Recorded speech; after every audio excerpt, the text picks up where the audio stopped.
Saza Gold Family kuendelea na shughuli za uchimbaji.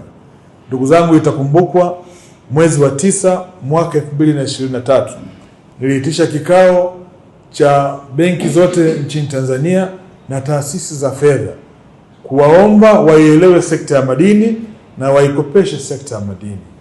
Leo najisikia faraja kuiona benki ya CRDB ikiwa ni kati ya benki chache ambazo zimepiga hatua kubwa kuitikia wito ule, na leo wako tayari kuwakopesha wachimbaji wadogo wa Saza Gold Family mkopo ambao utaandika historia. Nafikiri ndio utakuwa mkopo mkubwa kuliko mkopo wote ambao umewahi kutolewa katika kikundi cha uchimbaji ambao benki ya CRDB watakwenda kuutoa ili kurahisisha shughuli za uchimbaji.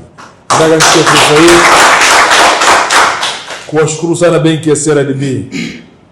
Mfumo ambao tutakwenda kuutumia katika ukopeshaji wa kikundi cha Saza Gold Family ndio baadaye sasa tutakwenda kuutumia katika maeneo mengine nchi nzima kama utafanikiwa. Tunamwomba Mwenyezi Mungu aweke heri yake na baraka yake jambo hili likafanikiwe, na mwisho wa siku azma yetu sote iweze kutimia, serikali kwa upande mmoja, benki kwa upande mwingine, lakini pia na kikundi cha Saza Gold Family. Imani yetu ni kwamba mapato yatakayopatikana hapa, kama ambavyo niliwaambia siku ile, yatakwenda pia kusaidia kuingia katika mfuko mkuu wa serikali kama sehemu ya kurejesha fedha ambayo serikali ililipa zaidi ya dola milioni 35 kwa kampuni ya Wensha baada ya shauri hili kumalizika kule. Mategemeo yetu ni kwamba mtakwenda kuongeza uzalishaji kama tu rekodi zinasema na takwimu kwamba katika kipindi cha miaka miwili mmeweza kufanya mauzo katika soko la madini ya zaidi ya bilioni 100 na point.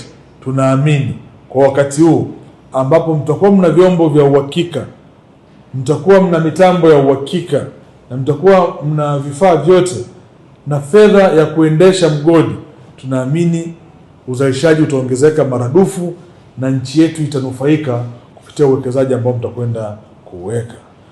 La mwisho, serikali inatamani kuona jambo hili linakamilika ndani ya muda mfupi. Natoa maelekezo kwa Tume ya Madini kuhakikisha inakamilisha MOU na benki ya CRDB ndani ya muda mfupi ujao, isizidi Jumatano ijayo, ili kuruhusu mchakato mwingine uendelee.